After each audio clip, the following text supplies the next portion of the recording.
The first in June 1980's four-in-a-row game lineup, it's 3D Tic-Tac-Toe.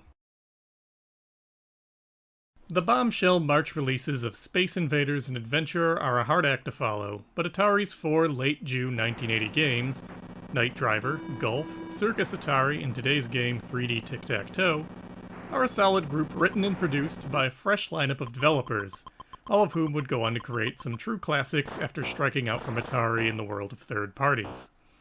Of these, 3D Tic-Tac-Toe by Carroll Shaw, yes, the same Carroll Shaw who would write the seminal classic River Raid, is in some ways the most ambitious, though it certainly doesn't seem like it at first glance. I'll note here that, much like the video chess episode, this cartridge features screen blanking when the computer is thinking about its move, and as such wreaks havoc with my capture setup. For this video, I'll be flipping between actual hardware capture and emulator footage. Tic-Tac-Toe is, by itself, an incredibly ancient game dating back to the Egyptian Empire, where players take turns trying to make a three-in-a-row line of either X's or O's.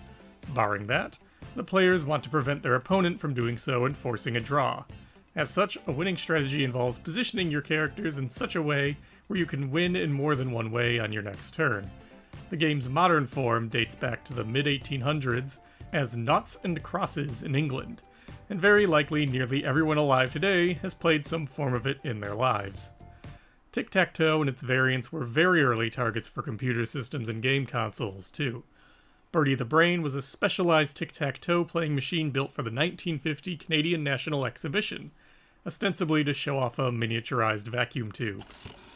A few years later, a version programmed for the EDSAC computer at the University of Cambridge, known later as OXO, was written by A.S. Douglas as part of a thesis on human-computer interaction. The player would input their moves using a rotary telephone dial, and the computer would update the screen when a move had been made.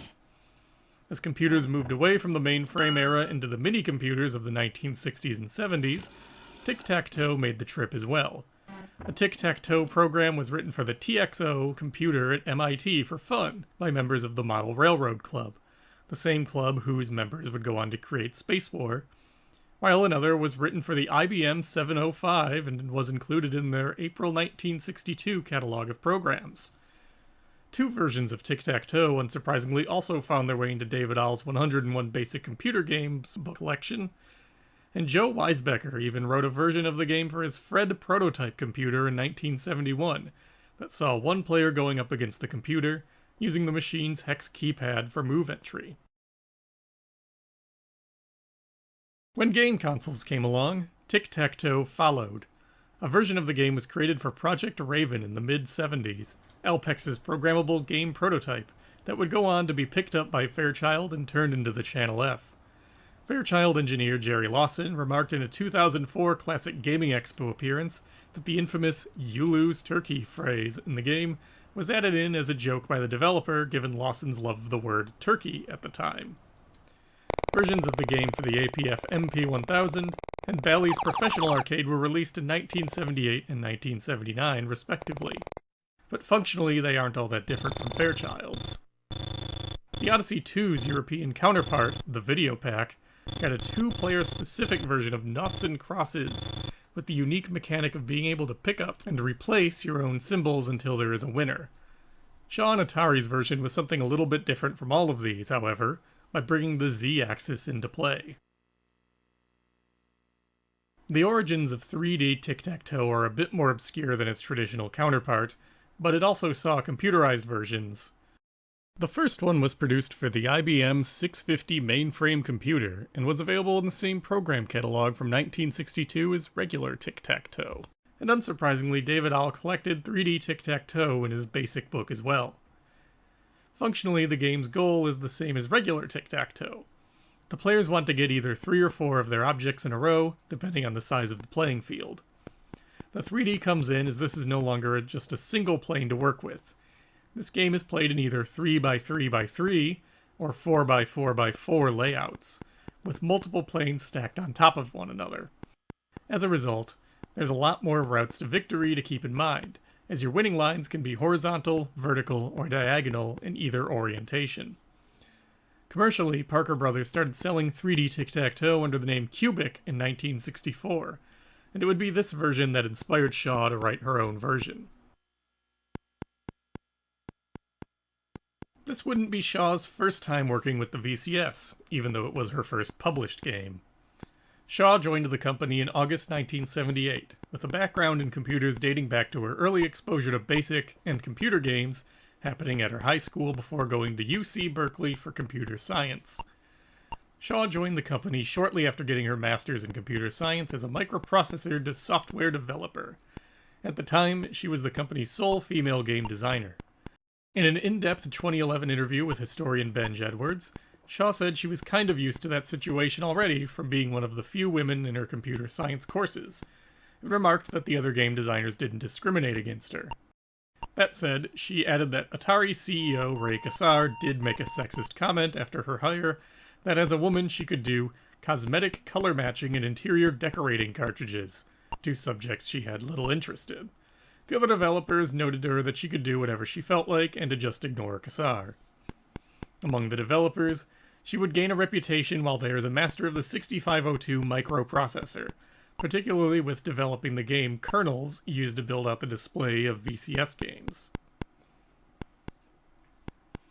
Her first job with Atari was to write a tie-in game for Ralph Lauren's Polo cologne, Ralph Lauren being owned by Warner, as was Atari.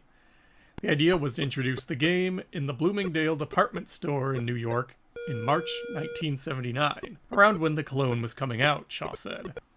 Given the cologne's name, Shaw wrote up one of the only examples of the Polo Sport to ever grace a video game console. Despite producing a few prototypes and instructions for the game, it never ended up being sold widely until decades later, when it was included with permission on the Stella Gets a New Brain CD in 1996. In all, Polo took her about 2 or 3 months to finish. Her next project would be a VCS version of Cubic, a project that took her about 6 months. While Shaw doesn't quite remember how she hit on the idea of making 3D tic-tac-toe, she mentioned that creating a computer opponent seemed like an interesting challenge, especially within 2 kilobytes of cartridge space. Her partner, Ralph Merkel, a computer science engineer in his own right, had found a paper that weakly solved the game by indicating that the 4 outside corners could always be used to get the first player a victory. But this used a full table lookup to determine each move. This wasn't an option on the 2K cart Shaw was working with, so she instead opted for a simple tree search that would look ahead between 1 and 8 moves. How many moves ahead is dependent on the difficulty level, with each higher difficulty adding a new level of look ahead and lengthening the process, starting at a half a second on level 1, up to 20 minutes at level 8. Due to limited memory and computing power, the VCS will blank the screen while considering its next move. To keep the computer from always playing the same way, however, she added an element of randomness to its decision-making. Carol Shaw's papers at the Strong Museum of Play indicate that she also got an offer of help from Atari coin-op developer Ed Logg, who had written a 3D tic-tac-toe game for mini-computers, but there's no indication she took him up on the offer. She did write a letter to Oren Patashnik about his 3D tic-tac-toe paper, informing him that she pitted her version of the game up against the Unix version he used, and successfully won when starting first and forcing it into a draw when starting second. To her credit, the computer opponent in this game is brutal, even at the lowest difficulty level. 3D tic-tac-toe only takes a little longer than its regular counterpart to run through a match, but unless you know some particularly good strategies in this game, the computer is exceptionally good at capitalizing on your decisions. Furthermore, the perspective used on this cart can make it easy to miss some otherwise clear diagonal moves the computer makes. You have to really keep your eyes open and formulate your game plan no matter what. This is especially true on higher difficulty levels, where the computer will absolutely steamroll you if you don't know what you're doing. Part of this stems from the game defaulting to letting the computer, or player 2, go first. Flipping the right difficulty switch will allow player 1 to get the first move, which, as in regular tic-tac-toe, makes a huge difference in strategy and how likely it is for the first player to win. And similar to both backgammon and video chess, the left difficulty switch puts the game in a setup mode, where you can pre-select squares for either X's or O's to have filled already. Flipping it back will get the game rolling with your arrangement. This is a nice way to practice specific setups, or to just get a hollow victory over the computer after it's been beating you for 5 matches straight. The cart also includes a 2-player mode, but weirdly this still involves the screen blanking out after each move. Nevertheless, given how annoying it can be to draw up a 3D tic-tac-toe arrangement on paper, this almost makes sense as an alternative. Shaw was also responsible for a very similar conversion of the game for the Atari 400 and 800 computer platform, which included a variation called Bottom Up. As the name suggests, your first move has to be on the bottom level, and you can only place a piece on a higher plane once the square beneath it has been filled in. Otherwise, the game has similar difficulty options to the VCS. As far as I can tell, this is almost the only digital rendition of this game on a console at the time, save for one other version. In April 1981, L&M Software published a 3x3x3 version of 3D Tic-Tac-Toe using Bally Basic for the professional arcade console. This version has no computer opponent and is simply a vehicle for 2 players to compete. Strangely, rather than highlighting which square you want to place your piece in, you instead have to select which level and then which square using a numerical code controlled by the spinner knob. Needless to say, Shaw's version comes across as more impressive than this version, with a single-player option and more squares to work with, but this is a pretty serviceable version for being written and using BASIC. Try as I might, I couldn't turn up any contemporary reviews of 3D Tic-Tac-Toe, or even ones from the subsequent couple years. Given that it's not the most exciting subject matter, I could see how it would be overlooked where its fellow late June, early July releases wouldn't be. The game was featured regularly in Atari's own catalogs between 1980 through 1982, being advertised as part of the company's Classics line before disappearing from the 1983 editions. Though there is no evidence that the company discontinued the cart entirely, it, at the very least, took a backseat to their newer and more popular releases. In the Atari Corporation years, the game only sold a little over 24,000 new copies, solely in 1987 and 1988. But even if this is Carol Shaw's least impressive and popular title, it's still a feat of programming to produce a cart with such a strong AI opponent and 2 kilobytes of cartridge space. Her skills at translating real-world games will show up again later in 1980 with the similarly impressive Video Checkers cartridge. But in the meantime, 3D Tic-Tac-Toe fits perfectly into what you'd expect from a VCS game. Simple enough to learn, quick to play a game, and definitely tricky to master.